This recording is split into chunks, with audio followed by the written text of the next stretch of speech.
Chapter 9 Queen Alice. "Well, this is grand," said Alice. "I never expected I should be a queen so soon. And I'll tell you what it is, Your Majesty," she went on in a severe tone. She was always rather fond of scolding herself. "It'll never do for you to be lolling about on the grass like that. Queens have to be dignified, you know." So she got up and walked about, rather stiffly just at first, as she was afraid that the crown might come off. But she comforted herself with the thought that there was nobody to see her. "And if I really am a queen," she said as she sat down again, "I shall be able to manage it quite well in time." Everything was happening so oddly that she didn't feel a bit surprised at finding the Red Queen and the White Queen sitting close to her, one on each side. She would have liked very much to ask them how they came there, but she feared it would not be quite civil. However, there would be no harm, she thought, in asking if the game was over. "Please, would you tell me," she began, looking timidly at the Red Queen. "Speak when you're spoken to," the Queen sharply interrupted her. "But if everybody obeyed that rule," said Alice, who was always ready for a little argument, "and if you only spoke when you were spoken to, and the other person always waited for you to begin, you see, nobody would ever say anything, so that—" "Ridiculous!" cried the Queen. "Why, don't you see, child?" Here she broke off with a frown, and after thinking for a minute, suddenly changed the subject of the conversation. "What do you mean by, if you really are a queen, what right have you to call yourself so? You can't be a queen, you know, till you've passed the proper examination, and the sooner we begin it, the better." "I only said if," poor Alice pleaded in a piteous tone. The two queens looked at each other, and the Red Queen remarked with a little shudder, "She says she only said if." "But she said a great deal more than that," the White Queen moaned, wringing her hands. "Oh, ever so much more than that." "So you did, you know," the Red Queen said to Alice. "Always speak the truth, think before you speak, and write it down afterwards." "I'm sure I didn't mean—" Alice was beginning, but the Red Queen interrupted her impatiently. "That's just what I complain of. You should have meant. What do you suppose is the use of child without any meaning? Even a joke should have some meaning, and a child's more important than a joke, I hope. You couldn't deny that, even if you tried with both hands." "I don't deny things with my hands," Alice objected. "Nobody said you did," said the Red Queen. "I said you couldn't if you tried." "She's in that state of mind," said the White Queen, "that she wants to deny something, only she doesn't know what to deny." "A nasty, vicious temper," the Red Queen remarked, and then there was an uncomfortable silence for a minute or two. The Red Queen broke the silence by saying to the White Queen, "I invite you to Alice's dinner party this afternoon." The White Queen smiled feebly and said, "And I invite you." "I didn't know I was to have a party at all," said Alice. "But if there is to be one, I think I ought to invite the guests." "We gave you the opportunity of doing it," the Red Queen remarked, "but I dare say you've not had many lessons in manners yet." "Manners are not taught in lessons," said Alice. "Lessons teach you to do sums and things of that sort." "And you do addition?" the White Queen asked, What's 1 and 1 and 1 and 1 and 1 and 1 and 1 and 1 and 1 and 1? I don't know, said Alice. I lost count. She can't do addition, the Red Queen interrupted. Can you do subtraction? Take 9 from 8. 9 from 8. I can't, you know, Alice replied very readily. But she can't do subtraction, said the White Queen. Can you do division? Divide a loaf by a knife. What's the answer to that? I suppose, Alice was beginning, but the Red Queen answered for her. Bread and butter, of course. Try another subtraction sum. Take a bone from a dog. What remains? Alice considered. The bone wouldn't remain, of course. If I took it, and the dog wouldn't remain, it would come to bite me, and I'm sure I shouldn't remain. Then you think nothing would remain? Said the Red Queen. I think that's the answer. Wrong as usual, said the Red Queen. The dog's temper would remain. But I don't see how... Why, look here, the Red Queen cried. The dog would lose its temper, wouldn't it? Perhaps it would, Alice replied cautiously. Then, if the dog went away, its temper would remain, the Queen exclaimed triumphantly. Alice said as gravely as she could, They might go different ways. But she couldn't help thinking to herself, What dreadful nonsense we are talking. She can't do sums a bit, the Queens said together with great emphasis. Can you do sums? Alice said, turning suddenly on the White Queen, for she didn't like being found fault with so much.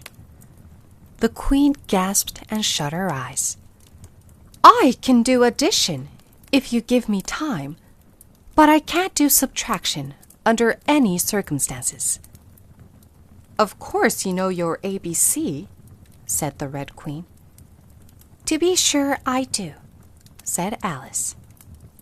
So do I, the White Queen whispered. We'll often say it over together, dear, and I'll tell you a secret. I can read words of one letter. Isn't that grand? However, don't be discouraged. You'll come to it in time. Here, the Red Queen began again. Can you answer useful questions? She said. How is bread made? I know that, Alice cried eagerly. You take some flour. Where do you pick the flour? The White Queen asked. In a garden or in the hedges? Well, it isn't picked at all. Alice explained. It's ground. How many acres of ground? Said the White Queen. You mustn't leave out so many things. Fan her head, the Red Queen anxiously interrupted. She'll be feverish after so much thinking. So they set to work and fanned her with bunches of leaves, till she had to beg them to leave off. It blew her hair about so. She's all right again now, said the Red Queen. Do you know languages? What's the French for fiddle-dee-dee? Fiddle-dee-dee's not English, Alice replied gravely. Whoever said it was? Said the Red Queen. Alice thought she saw a way out of the difficulty this time. If you'll tell me what language fiddle-dee-dee is, I'll tell you the French for it, she exclaimed triumphantly. But the Red Queen drew herself up rather stiffly and said, Queens never make bargains. I wish queens never asked questions, Alice thought to herself. Don't let us quarrel, the White Queen said in an anxious tone. What is the cause of lightning? The cause of lightning, Alice said very decidedly, for she felt quite certain about this, is the thunder. No, she hastily corrected herself. I meant the other way. It's too late to correct it, said the Red Queen. When you've once said a thing, that fixes it, and you must take the consequences. Which reminds me, the White Queen said, looking down and nervously clasping and unclasping her hands. We had such a thunderstorm last Tuesday. I mean, one of the last set of Tuesdays, you know. Alice was puzzled. In our country, she remarked, there's only one day at a time. The Red Queen said, That's a poor thin way of doing things. Now, here, we mostly have days and nights, 2 or 3 at a time. And sometimes in the winter, we take as many as 5 nights together, for warmth, you know. Are 5 nights warmer than 1 night, then? Alice ventured to ask. 5 times as warm, of course. But they should be 5 times as cold by the same rule. Just so, cried the Red Queen.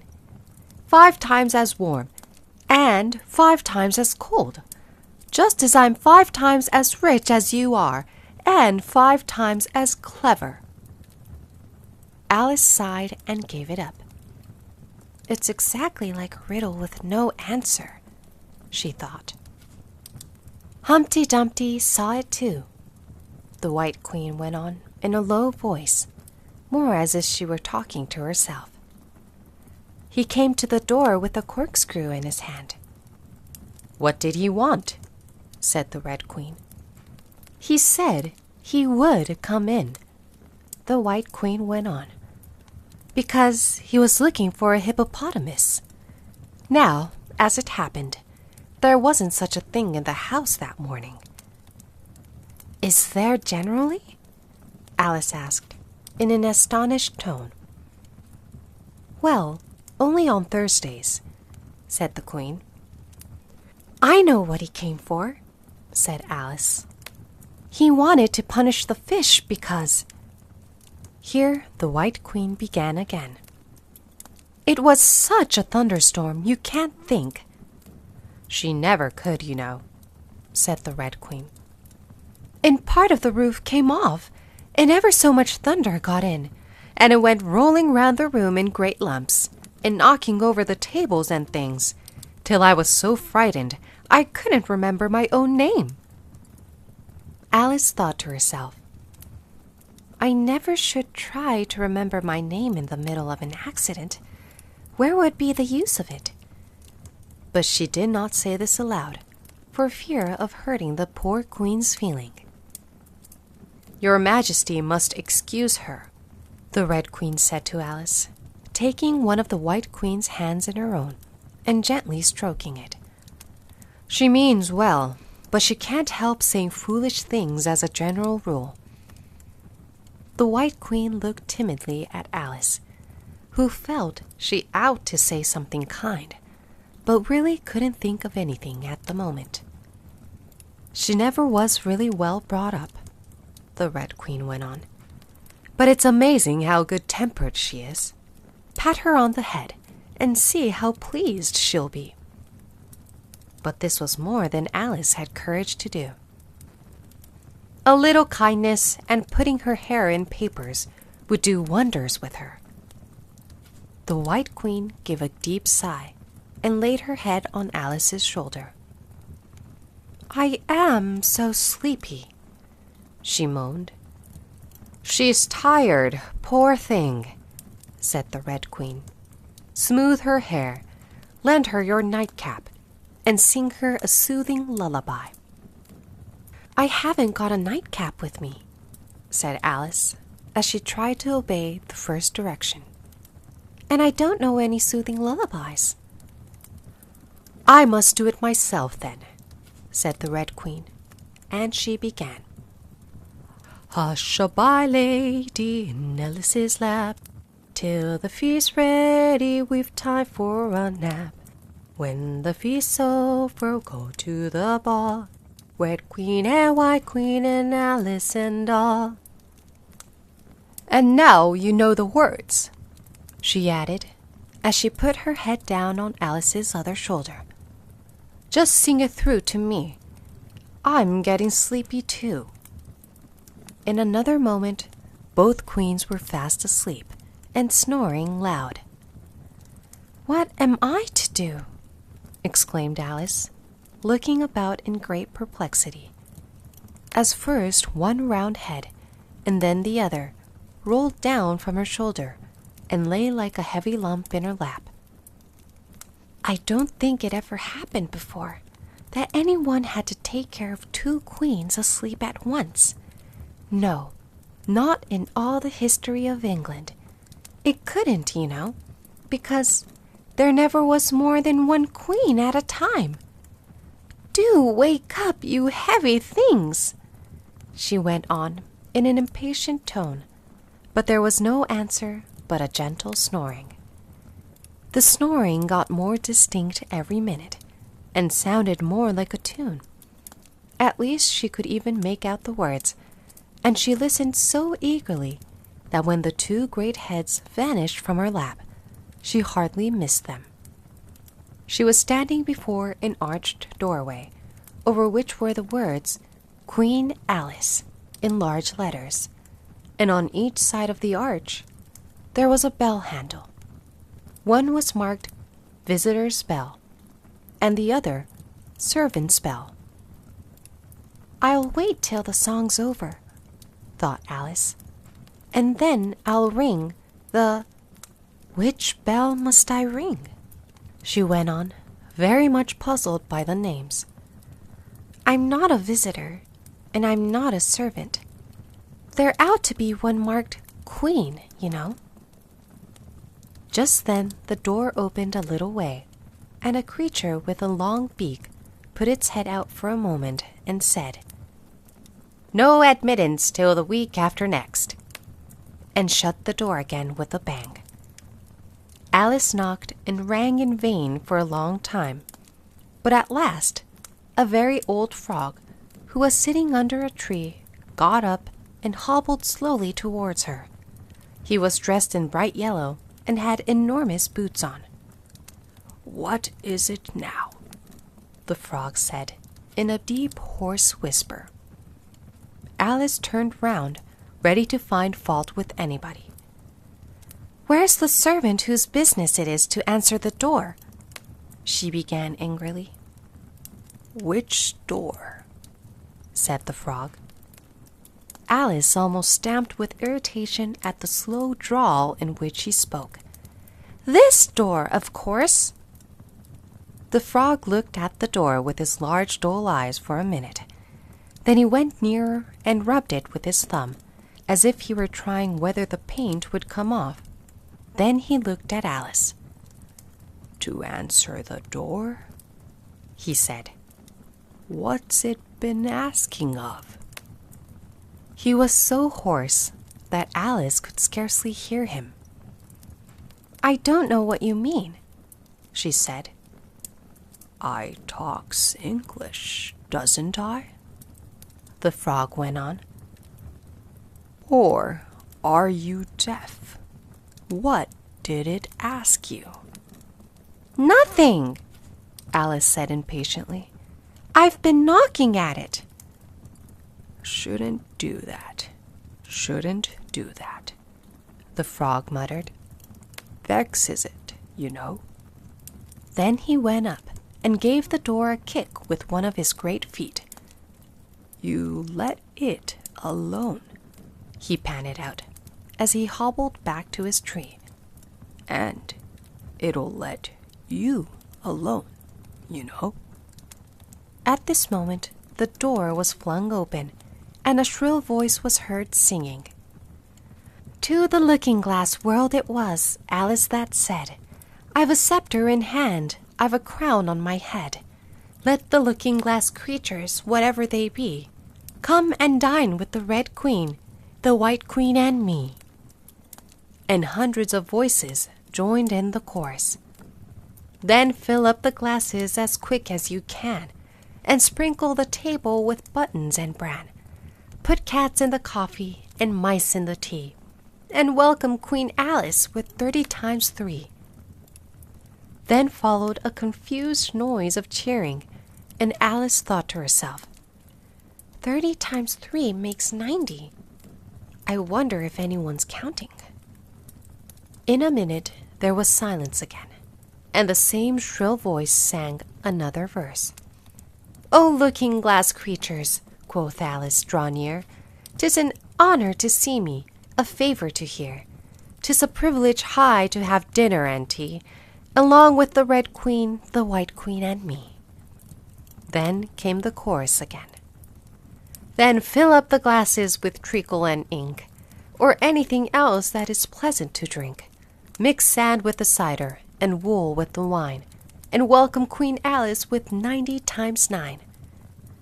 90 times 9, Alice repeated in despair. "Oh, that'll never be done. I'd better go in at once." And there was a dead silence the moment she appeared. Alice glanced nervously along the table as she walked up the large hall, and noticed that there were about 50 guests of all kinds. Some were animals, some birds, and there were even a few flowers among them. "I'm glad they've come without waiting to be asked," she thought. "I should never have known who were the right people to invite." There were 3 chairs at the head of the table. The Red and White Queens had already taken 2 of them, but the middle one was empty. Alice sat down in it, rather uncomfortable in the silence, and longing for someone to speak. At last, the Red Queen began. "You've missed the soup and fish," she said. "Put on the joint." And the waiter set a leg of mutton before Alice, who looked at it rather anxiously, as she had never had to carve a joint before. "You look a little shy. Let me introduce you to that leg of mutton," said the Red Queen. "Alice, mutton. Mutton, Alice." The leg of mutton got up in the dish and made a little bow to Alice, and Alice returned the bow, not knowing whether to be frightened or amused. "May I give you a slice?" she asked, taking up the knife and fork, looking from one queen to the other. "Certainly not," the Red Queen said very decidedly. "It isn't etiquette to cut anyone you've been introduced to. Remove the joint." And the waiters carried it off and brought a large plum pudding in its place. "I won't be introduced to the pudding, please," Alice said rather hastily, "or we shall get no dinner at all. May I give you some?" But the Red Queen looked sulky and growled, "Pudding, Alice. Alice, pudding. Remove the pudding." And the waiters took it away so quickly that Alice couldn't return its bow. However, she didn't see why the Red Queen should be the only one to give orders. So, as an experiment, she called out, "Waiter, bring back the pudding." And there it was again, in a moment, like a conjuring trick. It was so large that she couldn't help feeling a little shy with it, as she had been with the mutton. However, she conquered her shyness by a great effort, and cut a slice and handed it to the Red Queen. "What impertinence!" said the pudding. "I wonder how you'd like it if I were to cut a slice out of you, you creature." It spoke in a thick, sweaty sort of voice, and Alice hadn't a word to say in reply. She could only sit and look at it and gasp. "Make a remark," said the Red Queen. "It's ridiculous to leave all the conversation to the pudding." "Do you know, I've had such a quantity of poetry repeated to me today," Alice began, a little frightened at finding that, the moment she opened her lips, there was dead silence, and all eyes were fixed upon her. "And it's a very curious thing, I think. every poem was about fishes in some way. Do you know why they're so fond of fishes all about here? She spoke to the Red Queen, whose answer was a little wide of the mark. As to fishes, she said, very slowly and solemnly, putting her mouth close to Alice's ear. Her White Majesty knows a lovely riddle, all in poetry, all about fishes. Shall she repeat it? Her Red Majesty's very kind to mention it, the White Queen murmured into Alice's other ear, in a voice like the cooing of a pigeon. It would be such a treat. May I? Please do, Alice said very politely. The White Queen laughed with delight and stroked Alice's cheek. Then she began. First, the fish must be caught. That is easy. A baby, I think, could have caught it. Next, the fish must be bought. That is easy. A penny, I think, would have bought it. Now cook me the fish. That is easy, and will not take more than a minute. Let it lie in a dish. That is easy, because it already is in it. Bring it here. Let me sup. It is easy to set such a dish on the table. Take the dish cover up. Ah, that is so hard that I fear I'm unable. For it holds it like glue, holds the lid to the dish, while it lies in the middle, which is easiest to do. Undish cover the fish, or dish cover the riddle. Take a minute to think about it, and then guess, said the Red Queen. Meanwhile, we'll drink your health. Queen Alice's health, she screamed at the top of her voice, and all the guests began drinking it directly, and very queerly they managed it. Some of them put their glasses upon their heads like extinguishers, and drank all that trickled down their faces. Others upset the decanters, and drank the wine as it ran off the edges of the table, and 3 of them, who looked like kangaroos, scrambled into the dish of roast mutton, and began eagerly lapping up the gravy. Just like pigs in a trough, thought Alice. You ought to return thanks in a neat speech, the Red Queen said, frowning at Alice as she spoke. We must support you, you know, the White Queen whispered, as Alice got up to do it, very obediently, but a little frightened. Thank you very much, she whispered in reply, but I can do quite well without. That wouldn't be at all the thing, the Red Queen said very decidedly. So Alice tried to submit to it with a good grace. And they did push so, she said afterwards, when she was telling her sister the history of the feast. You would have thought they wanted to squeeze me flat. In fact, it was rather difficult for her to keep in her place while she made her speech. The 2 queens pushed her so, one on each side, that they nearly lifted her up into the air. I rise to return thanks, Alice began, and she really did rise as she spoke, several inches, but she got hold of the edge of the table and managed to pull herself down again. Take care of yourself, screamed the White Queen, seizing Alice's hair with both her hands. Something's going to happen.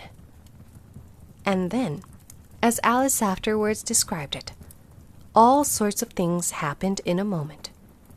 The candles all grew up to the ceiling, looking something like a bed of rushes with fireworks at the top. As to the bottles, they each took a pair of plates, which they hastily fitted on as wings, and so, with forks for legs, went fluttering about in all directions. And very like birds they look, Alice thought to herself, as well as she could in the dreadful confusion that was beginning.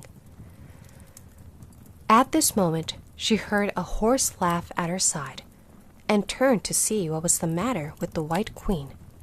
But instead of the Queen, there was the leg of mutton sitting in the chair. Here I am, cried a voice from the soup tureen. and Alice turned again, just in time to see the Queen's broad, good-natured face grinning at her for a moment over the edge of the tureen before she disappeared into the soup. There was not a moment to be lost. Already several of the guests were lying down in the dishes, and the soup ladle was walking up the table towards Alice's chair, and beckoning to her impatiently to get out of its way. "I can't stand this any longer," she cried, as she jumped up and seized the tablecloth with both hands. One good pull, and plates, dishes, guests, and candles came crashing down together in a heap on the floor. "And as for you," she went on, turning fiercely upon the Red Queen, whom she considered as the cause of all the mischief. But the Queen was no longer at her side. She had suddenly dwindled down to the size of a little doll, and was now on the table, merrily running round and round after her own shawl, which was trailing behind her. At any other time, Alice would have felt surprised at this, but she was far too much excited to be surprised at anything now. "As for you," she repeated, catching hold of the little creature in the very act of jumping over a bottle which had just lighted upon the table, "I'll shake you into a kitten, that I will." Chapter 10. Shaking. She took her off the table as she spoke, and shook her backwards and forwards with all her might. The Red Queen made no resistance whatever, only her face grew very small, and her eyes got large and green, and still, as Alice went on shaking her, she kept on growing shorter and fatter and softer and rounder, and... Chapter 11. Waking. And it really was a kitten, after all. Chapter 12. Which dreamed it? "Your Majesty shouldn't purr so loud," Alice said, rubbing her eyes, and addressing the kitten respectfully, yet with some severity. "You woke me out of, oh, such a nice dream, and you've been along with me, kitty, all through the looking-glass world. Did you know it, dear?" It is a very inconvenient habit of kittens, Alice had once made the remark, that whatever you say to them, they always purr. If they would only purr for yes and mew for no, or any role of that sort, she had said, so that one could keep up a conversation. But how can you talk with a person if they always say the same thing? On this occasion, the kitten only purred, and it was impossible to guess whether it meant yes or no. So Alice hunted among the chessmen on the table, till she found the Red Queen. Then she went down on her knees on the hearth-rug, and put the kitten and the Queen to look at each other. "Now, kitty," she cried, clapping her hands triumphantly, "confess that was what you turned into." "But it wouldn't look at it," she said, when she was explaining the thing afterwards to her sister. "It turned away its head, and pretended not to see it, but it looked a little ashamed of itself, so I think it must have been the Red Queen." "Sit up a little more stiffly, dear," Alice cried with a merry laugh, "and curtsy while you're thinking what to purr. It saves time, remember." And she caught it up and gave it one little kiss, just in honor of having been a Red Queen. "Snowdrop, my pet," she went on, looking over her shoulder at the white kitten, which was still patiently undergoing its toilet. "When will Dinah have finished with your white majesty, I wonder? That must be the reason you were so untidy in my dream. Dinah, do you know you're scrubbing a white queen? Really, it's most disrespectful of you." "And what did Dinah turn to, I wonder?" she prattled on, as she settled comfortably down with one elbow in the rug and her chin in her hand to watch the kittens. "Tell me, Dinah, did you turn to Humpty Dumpty?" "I think you did. However, you'd better not mention it to your friends just yet, for I'm not sure. By the way, Kitty, if only you'd been really with me in my dream, there was one thing you would have enjoyed.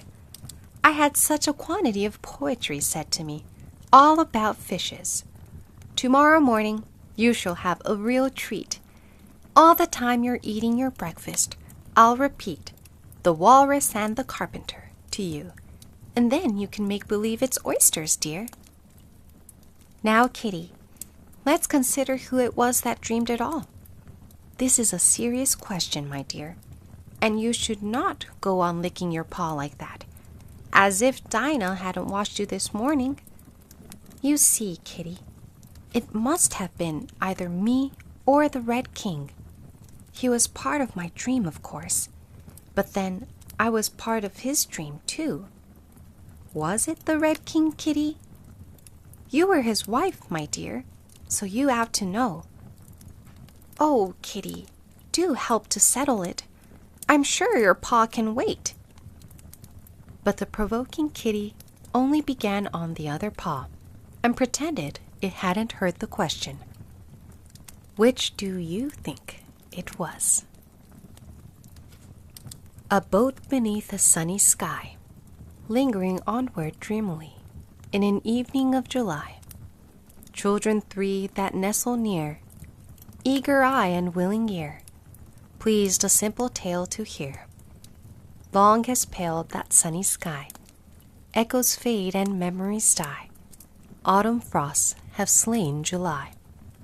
Still she haunts me, phantom-wise, Alice moving under skies, never seen by waking eyes. Children yet the tale to hear, eager eye and willing ear, lovingly shall nestle near. In a wonderland they lie, dreaming as the days go by, dreaming as the summers die. Ever drifting down the stream, lingering in the golden gleam. Life, what is it but a dream? The end.